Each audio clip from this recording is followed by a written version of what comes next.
आपने शुरुआती पढ़ाई कहाँ से स्टार्ट की? सबसे पहले तो आपके दर्शकों को मैं एडवोकेट सुब्रम सिंह की तरफ से जय भीम, सभी को नीला सलाम, जय भारत जय संविधान।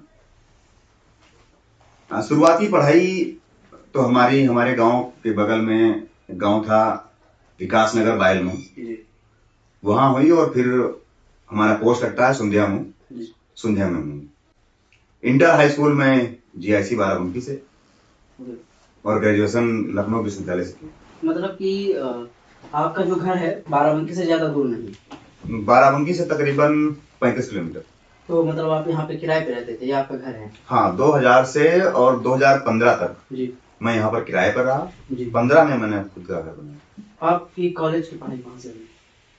कॉलेज की पढ़ाई मैंने इंटर और हाई स्कूल जीआईसी से बाराबंकी से जी। और ग्रेजुएशन पोस्ट ग्रेजुएशन लखनऊ विश्वविद्यालय से। ठीक है। एलएलबी मैंने अवध विश्वविद्यालय से की। आप एक साधारण घर से ताल्लुक रखते थे या चांदी का चम्मच जो है वो लेके पैदा हो गए थे? चांदी का चम्मच और साधारण घर पे मैं बता दूं कि जब मैं हाई स्कूल और इंटर की पढ़ाई कर रहा था तो आप बाराबंकी के रहने वाले हैं। बाराबंकी में एक विद्यालय है सेंट्रल एकेडमी, जी जानते हो। जब उसका निर्माण हो रहा था तो मैंने उसमें काम किया है निर्माण में। जी। अब आप अंदाजा लगा सकते हो कि चांदी का चम्मच था मेरे पास या क्या था। जो बच्चा अपनी फीस भरने के लिए, वो भी सरकारी स्कूल की फीस, जी, उसको भरने के लिए कहीं मजदूरी कर रहा हो, किसी विद्यालय में या किसी का घर बन रहा हो, वहां पर लेबरी कर रहा हो, जी।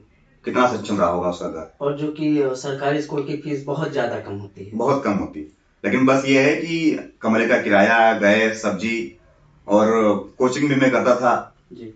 तो उसकी फीस भरने के लिए मैंने ये काम किए हैं। ठीक है। आपको पॉलिटिक्स में आपके घर से कोई था नहीं पहले से? बिल्कुल।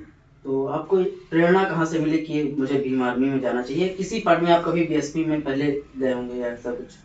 नहीं, मैं बीएसपी और किसी पार्टी में नहीं रहा, क्योंकि मैं तैयारी कर रहा था। उस बार मैंने पेपर दिया था 2014 में यूपीपी का, मैं नाम आया था।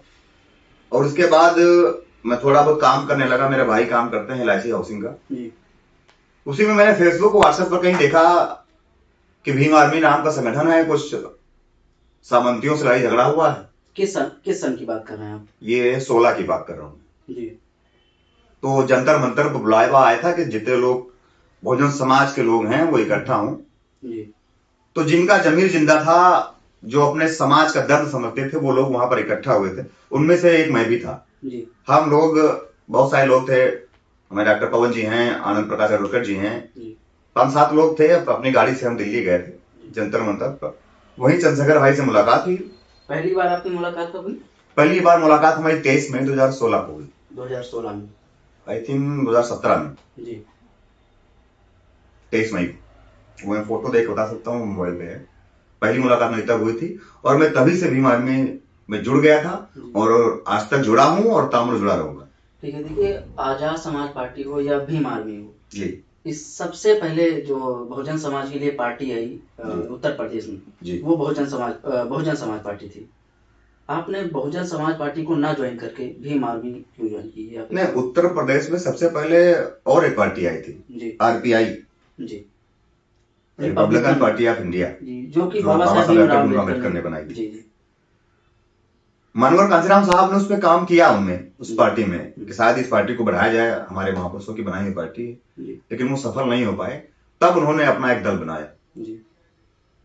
अभी हम लोग जब युवा हैं, इनकी सोच और इनका विजन अलग है, हम लोगों ने सोचा कि कुछ समाज का काम किया जाए। तो वही स्थिति मुझे हम लोगों को भी दिखी, चंद्रशेखर भाई को दिखी कि पुरानी पार्टी में एक तो जगह नहीं मिल रही है और वो मिशन से भटक चुकी है। जी। तो हम लोगों को एक नए दल का गठन करना पड़ा, जो 15 मार्च 2020 को हुआ और उसका रिजल्ट आपके सामने है। क्योंकि लोग ज्यादातर बोलते रहते हैं कि बीएसपी के जो कार्यकर्ता हैं जी, अभी 1-2 दिन पहले मैंने वीडियोस भी देखी कि वो बड़े बड़े नेता जो हैं आजाद समाज पार्टी में जा रहे हैं। जी। कार्यकर्ता उनके बहुजन समाज पार्टी से हट के आजाद समाज पार्टी में आ रहे हैं। इसका क्या रीजन हो सकता है? अब वो लोग ताकत को देख रहे हैं, वो देख रहे हैं कि समाज का नेतृत्व आगे कौन करेगा, कौन समाज की आवाज को उठा रहा है, समाज के हक अधिकार के लिए कौन लड़ रहा है, चाहे सड़कों पर हो चाहे संसद में हो। क्योंकि आपने देखा होगा कि जो हमारे रहबर हैं, जिन्होंने इस बहुजन समाज को राजनीति करना सिखाया, मानवर कांसीराम साहब, उन्होंने कहा था कि अगर आपकी ताकत संसद में ना हो तो आपकी ताकत सड़कों पर नजर आनी चाहिए। और आज के वक्त वर्तमान समय में बहुजन समाज के हक अधिकार हुकूक के लिए, बराबरी के लिए लड़ने वाला अगर कोई है वो तो वो भीम आर्मी संगठन है, आजाद समाज पार्टी के कार्यकर्ता। ठीक है, देखिए लोग कहते हैं कि जो आजाद समाज पार्टी के लोग हैं या भीम आर्मी जो सेना है जी, इनके लोग जब बहुजन समाज के ऊपर कोई प्रॉब्लम आती है तभी जाके खड़े होते हैं। क्या जब किसी यादव समाज या वर्मा कास्ट के लोगों पे कोई प्रॉब्लम आती है तभी आप लोग खड़े होते हैं, पूरी हेल्प करते हैं, या फिर सिर्फ बहुजन समाज के नेता हैं आप लोग? देखिए, एक नैरेटिव फैलाया जाता है कि ये केवल बहुजनों या दलितों की राजनीति करते हैं। हम सर्व समाज की राजनीति करते हैं, हम बराबरी की बात करते हैं जी। अगर भीम आर्मी, हम अगर अपने जनपद की बात कर लें, भीम आर्मी भारत एकता मिशन कहीं भी गरीब सताया जाए, मजलूम सताया जाए, दबाया जाए, उसकी आवाज उठाते हैं। जो 15 तारीख को मायावती जी ने भी रैली की जी, चंद्रशेखर रावत जी ने भी रैली की बाराबंकी में जी, इससे आपको क्या लॉस हुआ? इससे कोई ढेर सारा लॉस नहीं हुआ, क्योंकि जो इस मिशन मूवमेंट को समझते हैं, जो अम्बेडकरवादी विचारधारा को समझते हैं जी, जो बहुजन समाज के दर्द को समझते हैं जी, बहुजन समाज के तकलीफों को समझते हैं, वो हमारे साथ हैं। और वो आपको 15 मार्च को दिखा जी, बिल्कुल 15 मार्च को दिखा कि आप अगर ये समाज हमारे साथ है तभी इतनी भीड़